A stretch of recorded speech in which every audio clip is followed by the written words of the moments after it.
Cette humble vidéo représente un voyage intellectuel pour explorer les racines communes dont se nourrissent toutes les croyances, philosophies et mythes humains. L'hypothèse fondamentale de ce travail est que la diversité apparente des religions mondiales n'est qu'une coquille externe qui cache une structure symbolique unique, un langage universel ancien qui constitue le patrimoine spirituel commun de l'humanité entière.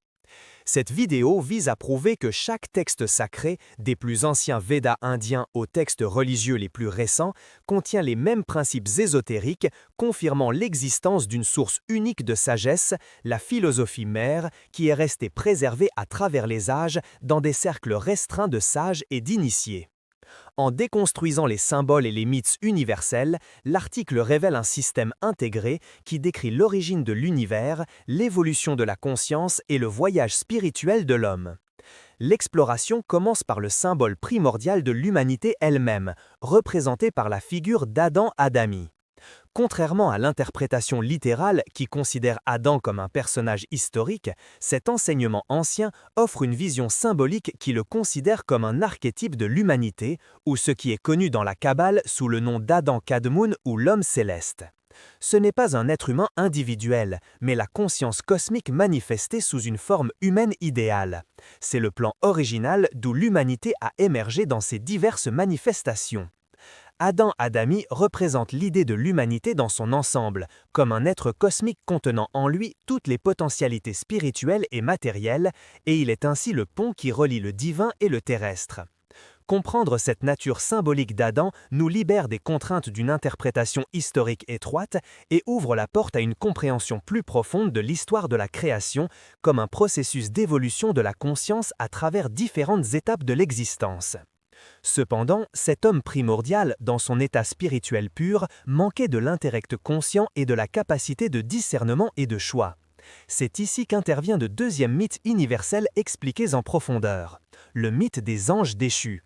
Encore une fois, le mythe est dépouillé de sa signification religieuse traditionnelle liée au péché et au châtiment pour être réinterprété comme un événement cosmique nécessaire et crucial dans l'évolution de l'humanité.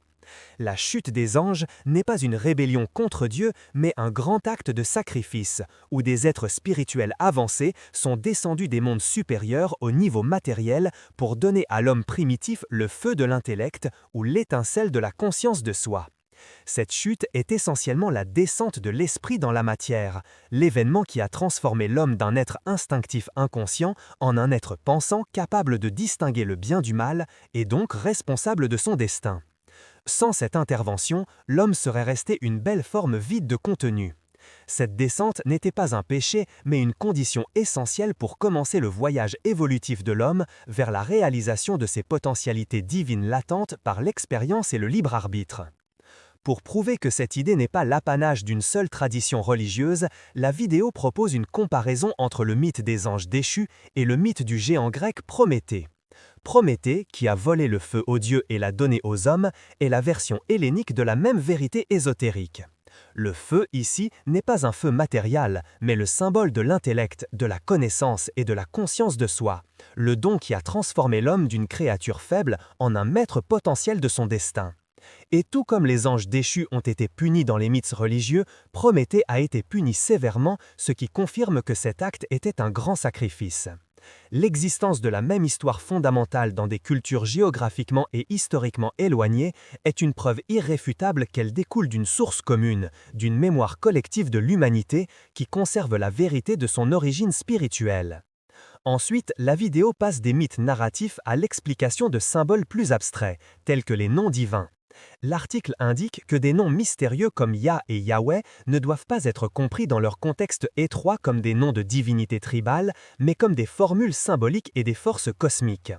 Ces noms, dans leur signification ésotérique, sont des équivalents sonores et numériques qui décrivent les processus de création et les manifestations des forces duales dans l'univers, telles que le masculin et le féminin, la lumière et l'obscurité, l'esprit et la matière. Yahweh, par exemple, représente dans la Kabbale la force créatrice duale. Ce n'est pas seulement un dieu personnel, mais un symbole de l'interaction dynamique entre les forces cosmiques qui produisent le monde manifesté. La déconstruction de ces noms révèle une compréhension scientifique et spirituelle profonde de la nature, loin de l'anthropomorphisme naïf imposé par les interprétations religieuses ultérieures. Et le langage symbolique ne serait pas complet sans la géométrie sacrée, qui représente les principes cosmiques sous des formes abstraites. Cette partie de la vidéo aborde deux symboles fondamentaux, la croix et la décade pythagoricienne. L'article souligne que la croix est un symbole universel très ancien, antérieur au christianisme de milliers d'années.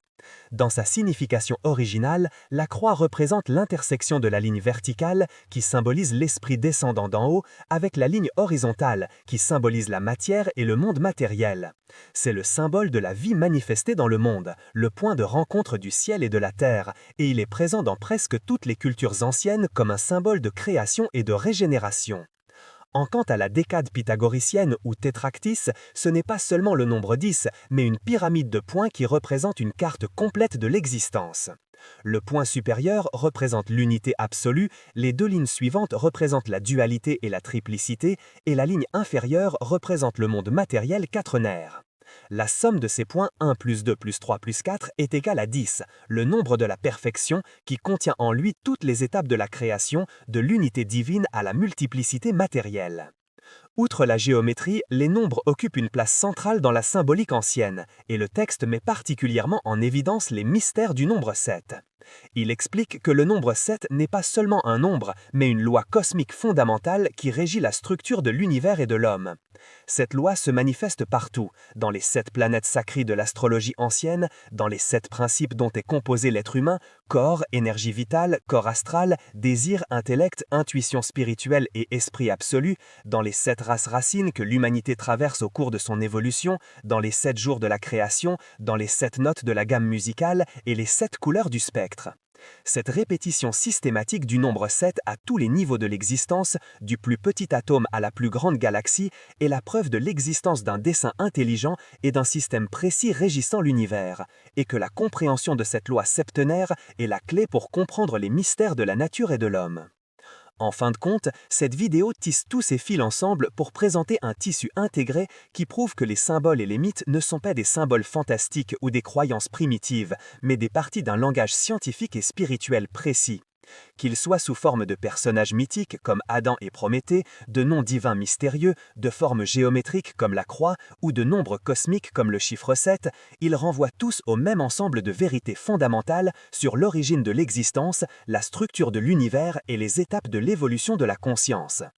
Le but ultime est de dépasser les interprétations littérales et dogmatiques qui ont causé la division et le conflit entre les religions et d'appeler à la recherche de la sagesse commune qui réside dans leur cœur ésotérique. C'est un appel à redécouvrir le langage perdu de l'âme, ce langage symbolique qui a uni l'humanité à l'aube de son histoire et qui est toujours capable de l'unir aujourd'hui s'il correctement compris comme un guide pour notre voyage de l'obscurité matérielle à la lumière spirituelle.